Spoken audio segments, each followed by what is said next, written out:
Your neck hurts, you get a pill. Your knee aches, you get a referral. Your balance feels off, just be careful. That's medicine reacting to symptoms. But nobody looks at what's actually causing all of it. Specific muscles that stop doing their job. There's a muscle that, when it shuts off, your head drifts forward. And that's where the neck pain comes from, the stiffness, the headaches by evening. There's one between your shoulder blades. When it weakens, your shoulders round, your chest tightens, and it gets harder to breathe deeply. Now ask yourself, when was the last time stairs felt easy? That's a small muscle above your kneecap giving out. And then there's one on the side of your hip that most people have never even heard of.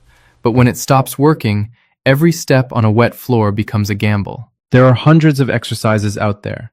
I went through them and pulled out the 6 that target exactly these muscles. Nothing extra, nothing wasted. Today I'm showing you all 6, from your neck all the way down to your hips. That's it. No equipment, no gym, no weights. Just the floor, a wall, and a chair. And stay until the end, because the last exercise looks so ridiculously simple that you'll want to skip it.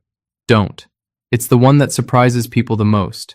You'll do it once, feel something shift in the way you stand, and think, why did nobody show me this years ago? Exercise 1. Lying shoulder blade squeeze. If your neck aches by evening, your head feels heavy, and your shoulders are rounding forward, this exercise resets your shoulder blades and melts that tension in just a couple of minutes. Lie on your stomach. You can do this on a rug, a bed, or a sofa. Place your palms one on top of the other and rest your forehead on them. Your elbows point outward, your neck is relaxed, and your lower back is relaxed. Step 2. Lift your head. Lift it just a little bit, approximately 3 inches, which is about 8 centimeters. Your gaze is directed downward at the floor. This is important. Step 3. Remove your hands from under your forehead. Now, slowly spread them out to the sides and slightly backward, keeping your elbows slightly bent. You do not need to straighten your arms completely. Right now, your arms resemble the letter W if you were to look from above. Step 4. Squeeze your shoulder blades. This is the most important moment. Squeeze your shoulder blades backward and downward. Imagine that a pencil is lying between them, and you want to pinch it. You should feel tension between your shoulder blades and in your upper back. These are the exact muscles that we are waking up. Hold this position for 2 to 3 seconds and breathe. Do not hold your breath. Step 5. Slowly return to the start. Lower your arms, place your palms back on top of each other, rest your forehead on your palms, and completely relax for a second. That is 1 repetition. Let us do this exercise together. Starting position. Forehead on your palms. Are you ready? We lift the head, spread the arms to the sides, and squeeze the shoulder blades. And smoothly return back. Relax. Once again. The head rises, the arms go out to the sides, the shoulder blades go backward and downward. We lower ourselves and rest. Perform 6 to 8 repetitions per set. Rest for 30 to 40 seconds and do a second set, another 6 to 8 repetitions. Common execution mistakes. Mistake 1. Lifting from the lower back. Many people lift not only their head, but also their entire chest, arching like a cobra. That is not the movement. We are not doing the Superman. The chest remains practically on the floor. Only the shoulder blades are working. If you feel tension in your lower back, it means you have lifted too high. Lower yourself. Mistake 2. Raising the chin. When people lie on their stomachs and lift their arms, they instinctively tilt their heads back and look forward, and this compresses the cervical vertebrae. Remember the orange. The chin is slightly tucked. The gaze is directed at the floor. Mistake 3. A pace that is too fast. This is not a race. If you do the movement with a jerk, the stabilizer muscles do not engage. Slowly lift up, slowly squeeze, hold, and slowly lower down. Each repetition should take about 6 to 8 seconds. If it is faster, it means you are rushing. If you found this first exercise helpful, please click the like button below. This simple action helps as many people as possible see this video and improve their health.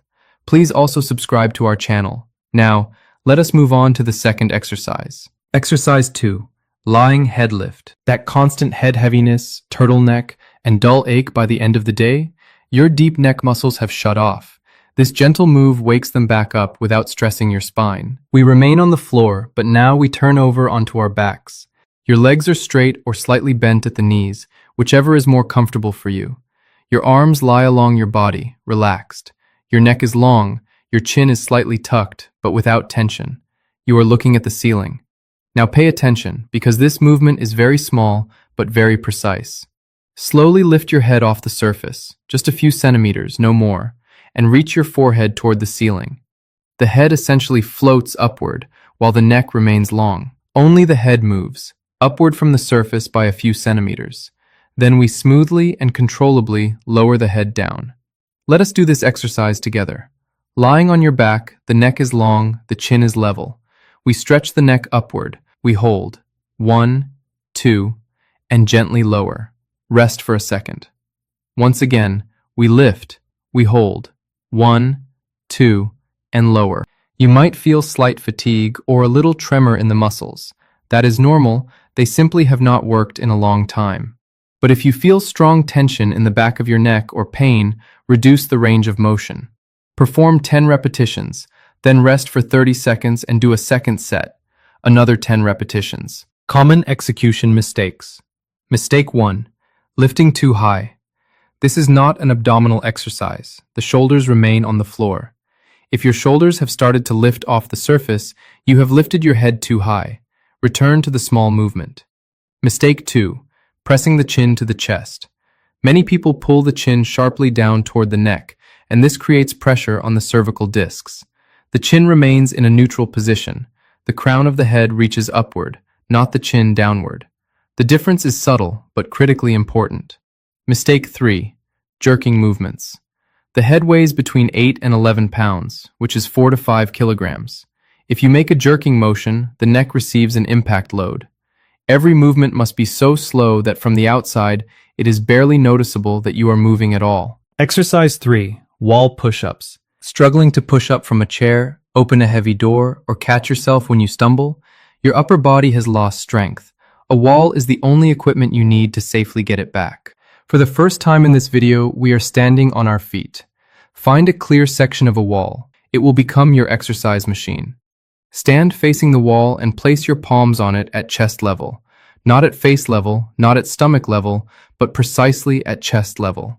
Your hands are slightly wider than your shoulders, with your fingers pointing upward. Now take one step backward, maybe a step and a half. Your body should stand at a slight incline to the wall, with your heels on the floor. Your body, from the crown of your head to your heels, is one straight line.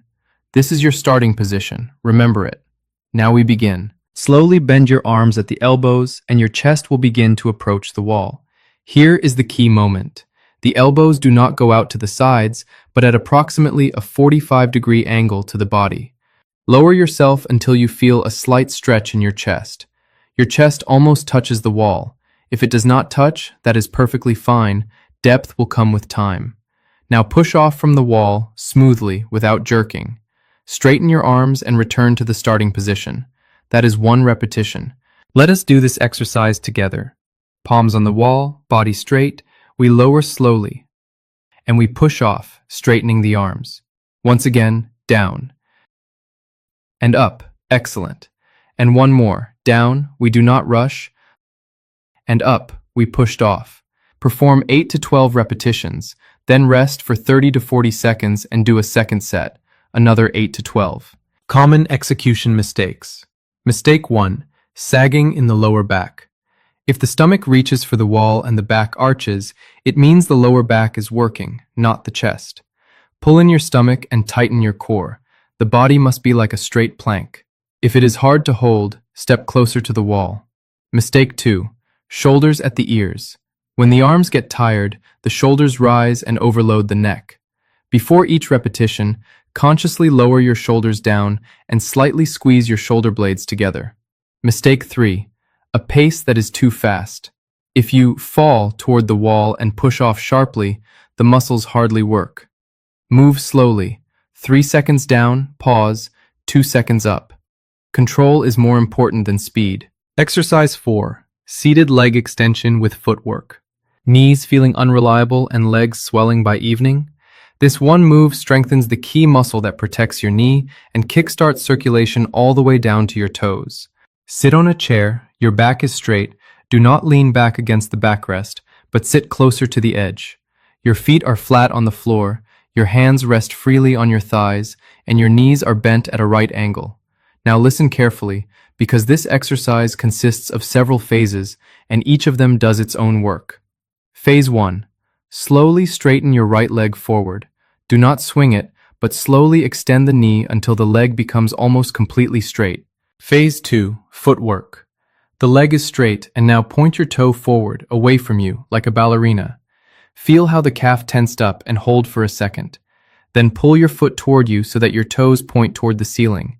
Feel how the front part of the shin tenses up and how the stretch in the back of the leg increases. Phase 3. Hold at the top point for 1 to 2 seconds. And now try to tense the thigh so strongly that the knee straightens entirely, like a string, for 1 second. Phase 4. Slowly bend the knee and return the foot to the floor. Do not drop the leg. The lowering must be just as slow as the lifting. 3 seconds up, 3 seconds down. Let us do this exercise together. Slowly straighten the right leg, point the toe away from you, and now pull the foot toward you, squeeze the quadriceps at the top, and slowly lower, controlling every inch until the foot gently touches the floor. Once again, we straighten, toe forward, foot toward you. We squeezed and smoothly down, we do not drop it. Now the left leg, we straighten, toe away from you, foot toward you, squeeze, and slowly lower down. Perform 8 to 10 repetitions on the right leg, then 8 to 10 on the left. Rest for 30 seconds and do a second set. Common execution mistakes. Mistake 1. Leaning backward. When the leg gets tired, the body helps itself with the torso, and this removes the load from the thigh. Sit up straight. If it is hard, reduce the number of repetitions, but do not lose the technique. Mistake 2. Dropping the leg down. If you simply let the leg go, only gravity is working. Lower it slowly and with control. This is where half of the benefit from the exercise is hidden. Exercise 5. Sit to stand from a chair. If you need your hands or an armrest to get off the couch, your legs have weakened. This exercise trains the exact movement you do dozens of times a day and gives you back your independence. Sit on a stable chair with a hard seat. Place your feet shoulder width apart. This is your base. Your knees point forward, your back is straight. In the basic variation, extend your arms in front of you. Now, the movement. First, lean forward from the hips without rounding your back. Your nose should end up approximately over your toes, and this is how you shift your weight onto your feet. When the weight has shifted forward, push off with your heels and slowly stand up, straightening completely. Knees are straight, shoulders are back. Now, the most important part is the descent. Push your hips back and slowly lower yourself onto the chair. Do not fall. Control the movement downward because it is the slow lowering that makes the exercise truly effective. 3 seconds down, touch the chair gently, and sit. If the basic movement is easy for you, it is time to make it harder. Cross your arms over your chest. Now they no longer help with balance, and all the work falls onto the muscles of the thighs and glutes. Try it. Arms on your chest, lean forward, stand up, and slowly sit down. Do you feel the difference? That is a completely different level of exertion. If you can do it with your arms on your chest, it means your legs are significantly stronger than you thought. Perform 8 to 12 repetitions, then rest for 30 to 40 seconds and do a second set. Common execution mistakes. Mistake 1. Standing up without leaning forward. If you try to rise without shifting your weight onto your feet, your knees and lower back take on all the load. Because of this, it is hard to stand up, and excess pressure is placed on the joints. Leaning forward from the hips is the correct mechanic. First, the nose goes over the toes.